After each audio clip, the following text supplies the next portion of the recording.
Travailler avec son frère, sa sœur, c'est une histoire à construire, des relations nouvelles qui peuvent avoir des répercussions sur les relations familiales. Lorsque l'entente est bonne, les relations fraternelles deviennent un véritable atout. Mais diriger une entreprise avec ses frères et sœurs, c'est comme tous les associés. Ils partagent les réussites comme les échecs. Est-ce plus facile en famille ?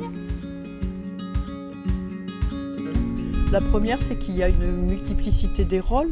Ils sont à la fois frères-sœurs, ils sont aussi souvent voisins, ont des engagements locaux et tati, tonton. Donc en fait, cette multiplicité peut amener de la confusion dans les relations de travail. La deuxième chose que l'on retrouve régulièrement, c'est que les choses sont rarement verbalisées. On nous dit souvent, c'est évident, on n'a pas besoin de se parler pour se comprendre. Le troisième élément est l'imbrication forte entre l'entreprise et la sphère familiale. Et l'ensemble des membres de la famille sont souvent très impliqués au niveau de l'activité de l'entreprise, que ce soit les parents, les frères-sœurs, les enfants. Sans compter que le foncier est souvent en propriété commune.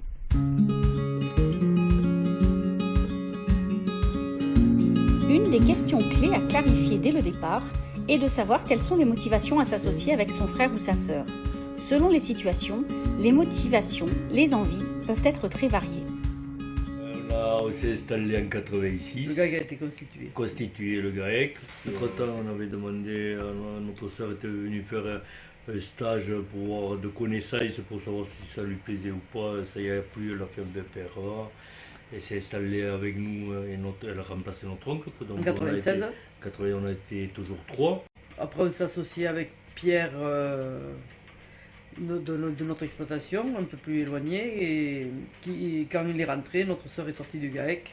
C'était en 2008. 2008. Ouais. Nos parents n'étaient pas agriculteurs, mais on habitait à 50 mètres. Donc, on a passé notre vie dans la ferme. Travailler seul déjà, on ne sait pas. On ne sait pas, travailler seul. Puis moi, les vaches, c'est mon truc. Les cultures, ça manque de vie.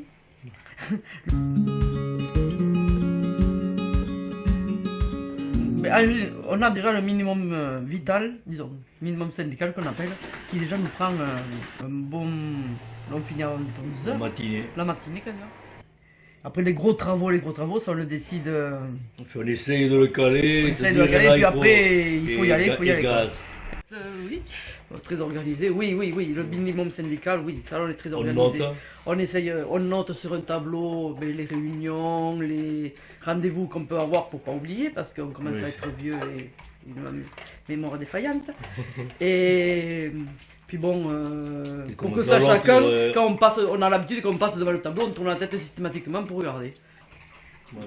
Alors, tout ce qui est papier, tout ce qui est argent et compagnie, là c'est dans les règles comptables, que ce soit frères et sœurs, associés, hors famille, c'est tout pareil. Hein. Y a-t-il plus ou moins de conflits lorsque l'on travaille entre frères et sœurs ? Et les gère-t-on différemment ? Ben oui, on a la chance d'avoir le même âge. S'il y en avait un qui était bien plus âgé, je pense qu'il serait plus paternel ou maternel, je ne sais rien. Mais qui se sentirait obligé de prendre des décisions ou il aurait une forme d'autorité. Je suppose. On ne le sait pas. On ne le sait pas. Après, ça dépend des caractères des personnes aussi, comme on a des caractères. On a des caractères, quoi. Donc, si ça le fait pas, même entre frères et sœurs, on le règle et après c'est réglé, quoi. Y a pas de... On se supporte plus entre frères et sœurs que si c'était un étranger, je pense. Voilà.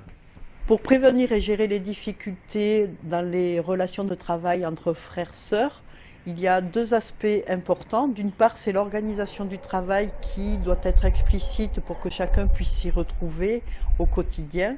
L'autre aspect, c'est de mettre en place et de maintenir une communication positive, ce qui est encore plus important dans ce cas-là parce que les aspects émotionnels sont exacerbés.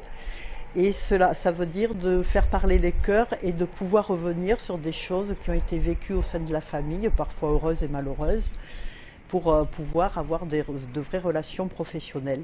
Et c'est sur ce chemin-là que les accompagnateurs, accompagnatrices extérieures accompagnent les agriculteurs pour avoir des relations de travail saines et constructives.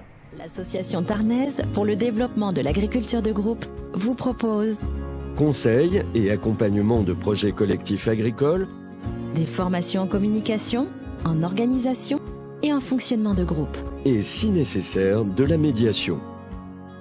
La TAG, plus de 25 ans de compétences au service de votre groupe.